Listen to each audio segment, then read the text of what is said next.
Hoy Entrevistas Canal 1 estará dedicada al análisis a profundidad de lo que fue esa victoria de la selección Colombia de Néstor Lorenzo frente a Irak en el Estadio Mestalla del Valencia. Van 5 victorias en 7 partidos en la era del técnico argentino, con 5 victorias, 2 empates. Bueno, cada vez que juega la selección Colombia nosotros tenemos el privilegio de contar con el mundialista Carlos Valdés. Carlos, feliz noche y bueno, quiero, además de saludarlo, comenzar por preguntarle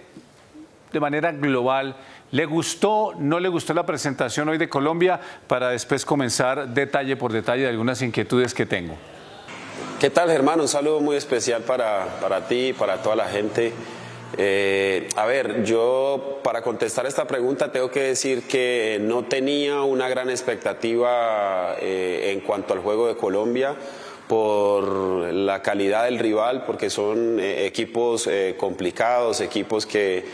trabajan mucho los compromisos desde la parte táctica y desde la parte física, y entendía perfectamente que Lorenzo está construyendo un equipo y que seguramente el partido más importante y más retador va a ser contra Alemania, y que por ende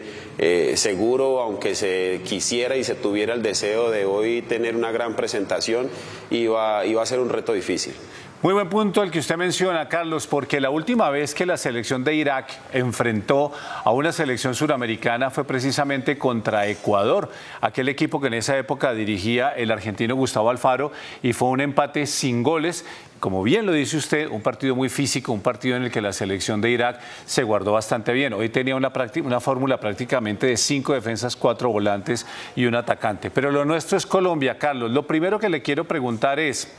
antes de hablar del esquema, los nombres. Montero en el arco, Muñoz, Davinson, Lucumí y Salazar sentó a David Machado. Cuadrado, Lerma, Carrascal, Baloyes, Díaz y Borré. ¿Le gustó ese 11 inicial? ¿Esperaba de pronto algún otro nombre en alguna de esas posiciones? No, la verdad a mí me gustó, y creo que Néstor está siendo inteligente. Me parece que está usando lo mejor que tiene, más allá de que para el partido de hoy quizá podían haber 2 o 3 nombres en el banco que seguro no los usa precisamente por ese partido contra Alemania, pero creo que está llamando lo mejor que tiene, ¿no? Algunos podrán decir que hacen falta los que están afuera, pero al final, cuando los equipos ganan, creo que hay que darle toda la razón al entrenador, y sobre todo en este contexto, ¿no? Un contexto bien complejo, como lo decíamos, donde tal vez la gente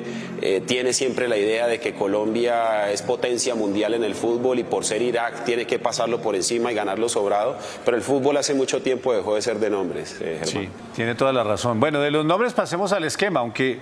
usted me ha repetido muchas veces y con toda la razón que el esquema solo sirve para poner las figuritas. Se mueve la pelota y todo se mueve dentro de la cancha. Pero pintó la Federación Colombiana de Fútbol un esquema 4-2-2-2 con Juan Guillermo Cuadrado como volante interno al lado de Jefferson Lerma. Nunca lo vi como un volante interno a Juan Guillermo Cuadrado. Casi que su posición y disposición natural es irse a la banda derecha. ¿Usted cree que, más allá del partido de hoy, no le ha quedado tan fácil a Néstor Lorenzo definir cuál es la función de Juan Guillermo Cuadrado en esta nueva versión de la Selección Colombia? Pues, Germán, yo creo que tal vez está buscando nuevas alternativas con Juan Guillermo, más allá de que él ya ha jugado como volante interior. Creo que la presencia hoy de muchos futbolistas en esas posiciones de los extremos, el caso Luis Díaz, el caso de Arias, el caso de Baloyes, el caso del mismo Yasser, que aunque juega por dentro, cae muy bien por los costados. Creo que llevan a que de pronto él pueda explorar dónde podría ser esa posición ideal de Juan Guillermo Cuadrado. Sin embargo, me parece que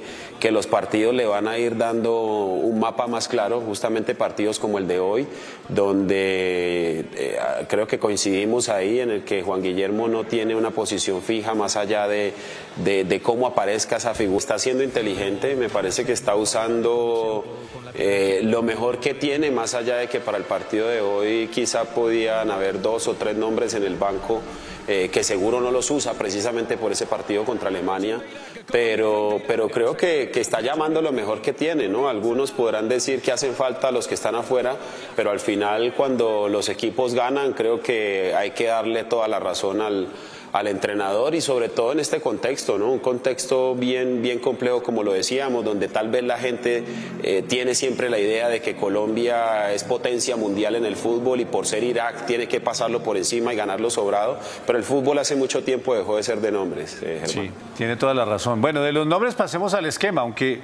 usted me ha repetido muchas veces y con toda la razón que el esquema solo sirve para poner las figuritas. Se mueve la pelota y todo se mueve dentro de la cancha. Pero pintó la Federación Colombiana de Fútbol un esquema 4-2-2-2 con Juan Guillermo Cuadrado como volante interno al lado de Jefferson Lerma. Nunca lo vi como un volante interno a Juan Guillermo Cuadrado. Casi que su posición y disposición natural es irse a la banda derecha. ¿Usted cree que más allá del partido de hoy no le ha quedado tan fácil a Néstor Lorenzo definir cuál es la función de Juan Guillermo Cuadrado en esta nueva versión de la Selección Colombia? Pues Germán, yo creo que tal vez está buscando nuevas alternativas con Juan Guillermo, más allá de que él ya ha jugado como volante interior. Creo que la presencia hoy de muchos futbolistas en esas posiciones de los extremos, el caso Luis Díaz, el caso de Arias, el caso de Baloyes, el caso del mismo Yasser, que aunque juega por dentro, cae muy bien por los costados. Creo que llevan a que de pronto él pueda explorar dónde podría ser esa posición ideal de Juan Guillermo Cuadrado. Sin embargo, me parece que los partidos le van a ir dando un mapa más claro, justamente partidos como el de hoy, donde creo que coincidimos ahí en el que Juan Guillermo no tiene una posición fija más allá de cómo aparezca esa figura inicial. Me parece que, y esto también me pasó mucho conociéndolos a ellos, a este cuerpo técnico y a Lorenzo, y es que por lo general siempre dependiendo del partido encomiendan muchas tareas, es decir, tal vez le tocaba partir desde la posición al lado del Lerma, pero le piden mucha movilidad y esa es la razón por la que a veces lo veíamos por fuera, a veces lo veíamos llegando en profundidad más en el área por el centro y el carril interno, ¿no? Y tiene razón, porque en esa posición, Carlos, particularmente, digamos que hay tres veteranos, si me permite el término, pues que se la están peleando. Hoy fue Jefferson Lerma, pero no olvidemos que ahí está Wilmar Barrios y Mateus Uribe. Bueno, Carlos, ya usted nos hizo énfasis, Irak era una selección que iba a plantar físico, que iba a plantar marca, que iba a tratar de doblar las iniciativas individuales de la selección Colombia. Pero, ¿por qué le pudo haber costado tanto ese primer tiempo a la selección Colombia? La verdad es que la primera aproximación la venimos a tener casi hasta el minuto 60. Casi que yo veía un 4-1-4-1 y a un Santos Borré naufragando en medio casi que de tres centrales de Irak. Yo creo, Germán, por algo puntual, y es que para mí esta selección Colombia se está construyendo. Estamos en medio de un proceso que terminó mal con la no clasificación al Mundial anterior y que está pidiendo la renovación en muchas posiciones donde estos partidos han servido precisamente para eso, para convocar jugadores, para ver nuevas alternativas, y aunque uno puede pensar que la pelota es redonda en todas partes y que jugar al fútbol da lo mismo en el club o en la selección, a mí me parece que el tiempo, las sesiones de trabajo, las jornadas de entrenamiento, el poder conocer a tu compañero con el que te habitúas a jugar en una zona es importante, y esa es la razón por la que a veces no podemos sincronizar bien. Creo que es la razón por la que a veces veíamos, por ejemplo, a Salazar intentando hacer su partido de debut lo mejor posible, sin embargo no conociendo muy bien los gustos, por ejemplo, de un Lucho Díaz, a dónde le gusta que le entreguen la pelota, a dónde la puede aprovechar mejor. Ese tipo de secretos futbolísticos, digamos, te los da solamente el día a día, y yo por ahora veo que en esta selección hasta ahora se está construyendo. Por eso cada vez que un equipo tácticamente se logre ordenar va a ser difícil para que nosotros podamos construir algo, a no ser que aparezcan las individualidades. No tiene usted tanta razón, que recuerdo, por ejemplo, por esa banda izquierda, claro, se suma Salazar, un debutante en selección mayores, viene de jugar un buen Mundial Sub-20, pero tiene usted toda la razón, a veces Luis Díaz no sabía cómo desmarcarse, o tirarse a la banda para recibir, o interiorizarse para que Salazar pasara, pero no ocurría ninguna de las dos, y cuando Díaz recibía entre una zona casi mixta, pues trataba de hacerla individual, a veces se sacó a 4 o 5 rivales, pero después se estrellaba contra la realidad. Total, es que necesitas sincronizar esos movimientos con el lateral y eso te lo da los entrenamientos. ¿Cuántas jornadas de entrenamientos pueden tener un jugador como Salazar que acaba de llegar a este proceso? 3 o 4 por mucho, llegando desde el primer día. Y creo que esto es cuestión de trabajo, por eso hablamos de una selección que se está construyendo, porque para que Lucho Díaz pueda ser el Lucho Díaz del mejor momento en Liverpool, necesita de sus compañeros, necesita de un entorno que le ayude a arrastrar las marcas, que le facilite a él lo que mejor sabe hacer, que son los duelos 1 contra 1 con espacio, y si eso no existe, pues va a ser muy difícil para que él pueda brillar, ¿no? Bueno, Carlos, y para eso son los partidos amistosos, ¿no? De eso no cabe duda. Lo que pasa es que la camiseta del hincha pues pide otra cosa, la camiseta del hincha añora otra cosa, añora ver un equipo más dinámico, un equipo más efectivo, un equipo mucho más sincronizado. Ahora, Carlos, sería muy simplista decir que al minuto 58, cuando llegan los primeros cambios, John Arias ingresa por Cuadrado y Mateus Uribe por Baloyes, comienza a verse una selección más ordenada, como más interiorizada en los movimientos y en las funciones, sobre todo de la mitad del campo hacia adelante? Yo lo que siento, Germán, es que esta selección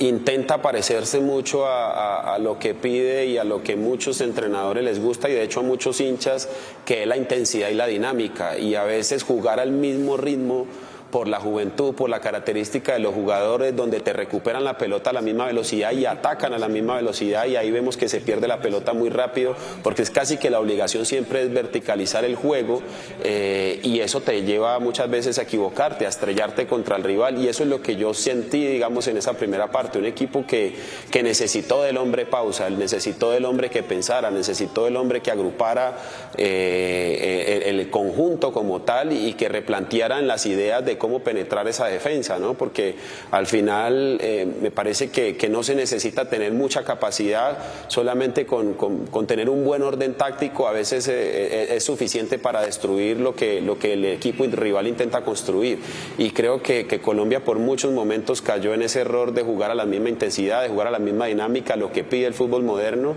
y sin duda alguna eso te lleva a desorden, te lleva a cometer errores, te lleva a perder la pelota muy rápido, y muchas veces incluso a no dar el espectáculo que el hincha está esperando. Carlos, usted pone un tema bien interesante y sobre todo muy polémico en la tradición del fútbol colombiano, y es ese número 10, ese armador. Hoy no lo hubo, pero recuerdo, por ejemplo, que en la última etapa de José Néstor Pekerman, a veces el corrector del estilo era, por ejemplo, un Yerry Mina, que salía casi a la línea del medio campo, recibía cuando no había espacios, y él casi que comenzaba a hacer una distribución. Ni Davinson ni Lucumí hicieron hoy esa función, o por lo menos no la pidieron. ¿Usted cree que esa memoria que tiene Yerry Mina de pedirla y de ordenar desde atrás puede favorecerlo para que Néstor Lorenzo comience a tenerlo en cuenta, y de pronto, y no solamente por el tema de la talla física, sino lo que se puede venir el martes frente a la selección de Alemania? Germán, usted me hace acordar del popular documental del último baile, ¿no? Y para hacer un poco la analogía en relación a lo que mencionas de Yerry Mina y de lo que seguramente el partido de hoy pudo pedir para Davinson y para Lucumí, ¿no? Y es que muchas veces el rival trabaja sobre los jugadores referentes del otro equipo, es decir, los Carrascal, los Lucho Díaz, seguramente los Juan Guillermo Cuadrado, y sobre ellos se centra el trabajo táctico y la marca y los doblajes, y es ahí donde se necesita precisamente el factor sorpresa, el factor estratégico, ¿no? Donde te aparezca el defensor central ganando unos metros más de distancia para meter una pelota, mientras el rival está concentrado tomando ciertas referencias. Entonces, me parece ese un tema bien interesante, porque creo que al final hace parte de todo lo que se puede encontrar esta selección y de todo lo que vamos a enfrentar seguramente de aquí en adelante, y más como un rival como Alemania, ¿no? Que es un rival de élite que seguro te va a facturar todos los errores que puedas cometer, y que a la hora de elaborar el juego necesita de estas virtudes, necesita de los defensores centrales, que incluso en ese momento, cuando los volantes no puedan brindar el juego que necesitan, puedan aparecer y ganar unos metros. Bueno, al minuto 72 ingresan Yasser Asprilla y Mateo Casierra, y llega el gol de un debutante en Selección Colombia. Pasamos a entrevistas Canal 1, hoy analizando la victoria 1-0 de la selección Colombia frente a Irak en esta doble fecha de amistosos de FIFA y preparando lo que viene el próximo martes en Gelsenkirchen, cuando la selección de Colombia estará enfrentando a una Alemania que va a llegar muy herida. Carlos Valdés, antes de ese minuto 72, cuando ingresan Yasser Asprilla y Mateo Casierra, vino un remate de Irak que no pudo controlar Álvaro Montero, pero tuvo la buena suerte que ese rebote pega en el vertical y se sale. Algunos me decían, ahí está el Álvaro Montero de Millonarios de los últimos partidos. ¿Usted cómo siente el momento de Álvaro y si de pronto le está ganando mucho la ansiedad? Porque fue el único remate realmente importante en todo el partido y casi le cuesta un gol a Colombia. Sí, hubiese sido una jugada muy desafortunada, la verdad, por el momento que está viviendo sobre todo y bueno, creo que es donde más necesita llenarse de confianza porque es un gran arquero, tiene una gran capacidad y es entendible a veces estos momentos en la carrera del futbolista. Sin embargo, la autogestión que se puede hacer, ¿no?, para tratar de salir de estos baches es muy importante y súper bueno hoy que al menos esa donde claramente es un error puntual no termine en gol en contra. Después creo que hay un montón de situaciones, Germán, que llevan a lo que ocurre en la segunda parte, ¿no? La misma intensidad que había tenido el juego hasta ese minuto es difícil sostenerla, digamos, durante 90, 95 minutos. La frescura y las características de los jugadores que ingresan en la segunda parte que terminan dándole a la selección un juego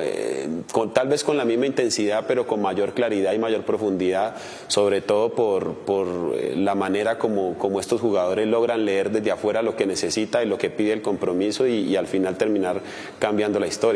Pero Carlos, más allá de los nombres, y creo, si mis datos no me fallan, que hoy es el partido en el que más debutantes hay y más cambios por sangre joven hay en esta era de Néstor Lorenzo, sí vi algo que me llamó particularmente la atención, y es que un Yasser Asprilla, un Mateo Casierra, un John Arias comienzan a hacer presión alta, comienzan a tratar de quitar el balón desde la primera zona del campo al rival, algo que hasta el momento no había hecho Colombia. Y Carlos, creo que esa no ha sido la característica de la selección Colombia ni con Pekerman ni ahora con Lorenzo, es decir, salir a hacer presión alta, salir a tratar de equivocar al contrario, y de una equivocación del contrario es que precisamente sale el gol de Mateo Casierra. Sí, pero yo creo que eso también obedece a las características de los jugadores que hay ahora. Por ejemplo, 6, 7, 8 años atrás, Falcao, si bien es cierto que es un jugador muy inteligente, era un jugador que tenía unas características totalmente distintas, ¿no? Había que dársela en el área para que definiera, creo que era lo que más se le exigía. Hoy tal vez por las características de los jugadores que hay en el presente se pueden hacer otro tipo de cosas como estas, como unas presiones altas que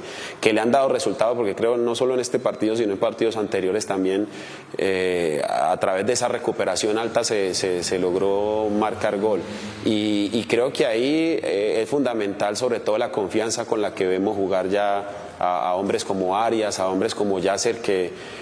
a pesar de su edad hoy tienen tremenda confianza y asumen esa camiseta de la Selección Colombia de mayores con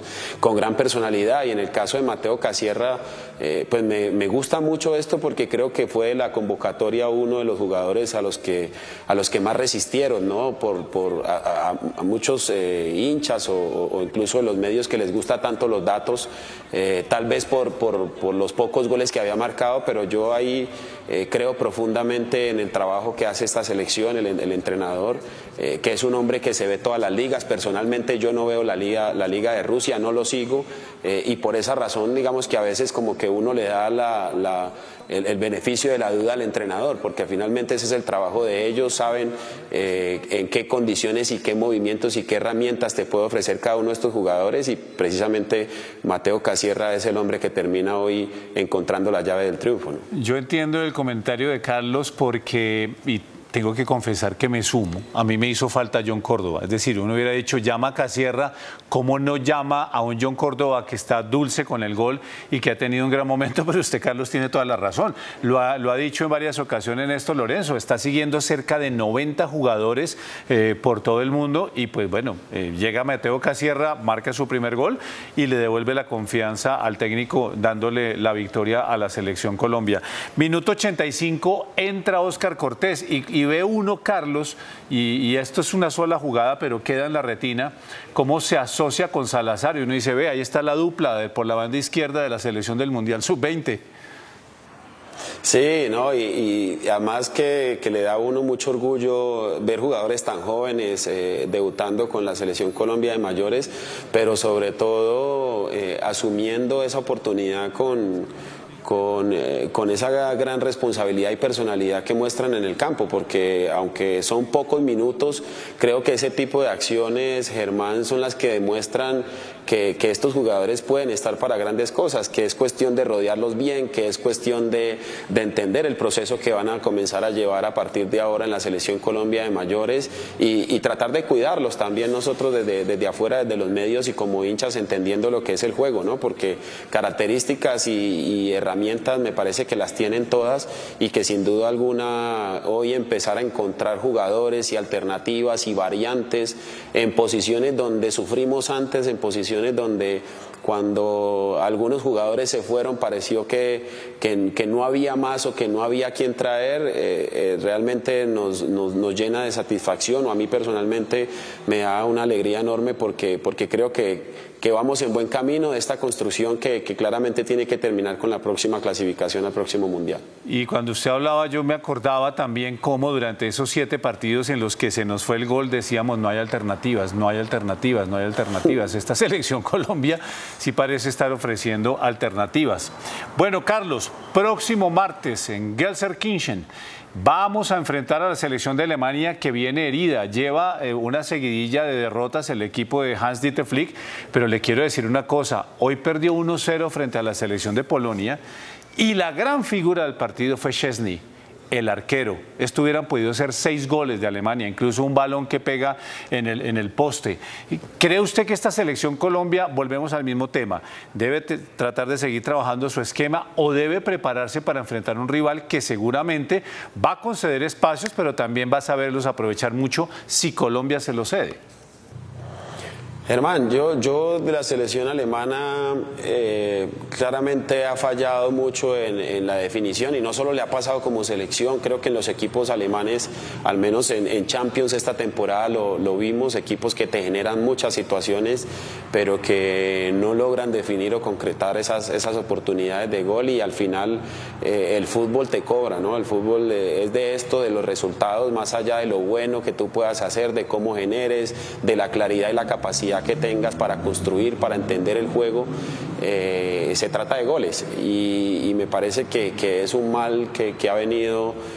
sufriendo esta selección y no solo con el partido de hoy, sino creo que desde el Mundial, que es una sorpresa quedar eliminados en esa primera fase de grupos, viendo el detalle de los juegos, del partido a partido, ha sido lo mismo. Es una selección que es dominante, es una selección que genera, es una selección que tiene muy buenos jugadores, pero que ha errado precisamente en ese último cuarto y eso lo hace para mí una selección muy peligrosa. Yo creo que Colombia tiene que seguir intentando ser Colombia en el sentido de lo que cree el entrenador cuando dice que él no le gusta especular y no quiero trabajar o no quiero salir al terreno de juego a esperar qué va a hacer el rival. No, yo quiero salir a poner mis condiciones y me parece que eso está bien, pero claramente entendiendo que esta es una selección que tiene mucho más nivel y que cualquier error o cualquier espacio, como bien lo mencionabas, que podamos dar o otorgar, te va a costar mucho, ¿no? Será el 8º partido bajo la era de Néstor Lorenzo y el último, antes de irnos a la eliminatoria, que es lo definitivo. ¿Cree usted que en este cierre ya tenemos que ver ese 11 que sería la base de lo que tendríamos que ver en la eliminatoria? ¿O al contrario, es la oportunidad del último laboratorio para ensayar? No, yo creo que... Y pienso también que así lo ve el entrenador. Creo que este partido y la forma como se ha dado todo este proceso de preparación Ha sido fenomenal cerrar con un rival de estos, lo que es toda esta jornada de partidos amistosos, precisamente para llegar a tener más o menos una estructura, y digo más o menos, Germán, porque va a ser difícil que podamos determinar que los 11 que jueguen el martes contra Alemania sean los 11 que en 3 meses, cuando comience la eliminatoria, vayan a estar y estén en el mismo rendimiento y estén 100% físicamente. Pero yo sí creo y pienso que aquí lo que vamos a ver es la posibilidad de tener un equipo que probablemente sea el más cercano al que comience esa eliminatoria, y sobre todo las ideas futbolísticas y sobre todo, Germán, la intención, ¿no? Un equipo que no salga a especular contra los grandes, que no salga a temerle a los grandes, sino al contrario, a jugar el partido, a competirlo, y en el momento que el juego lo permita, intentar agredirlo para superarlo también. Carlos, como siempre, un placer, muchísimas gracias, y con su generosidad lo espero el próximo martes cuando analicemos el juego frente a la selección de Alemania. Un abrazo y mil gracias. Dios mediante, así será. Un abrazo, hermano. Carlos Valdés analizando la victoria de Colombia sobre Irak y lo que puede venir el próximo martes. Los invito a que sigan conectados aquí en Noticentro 1 CMI.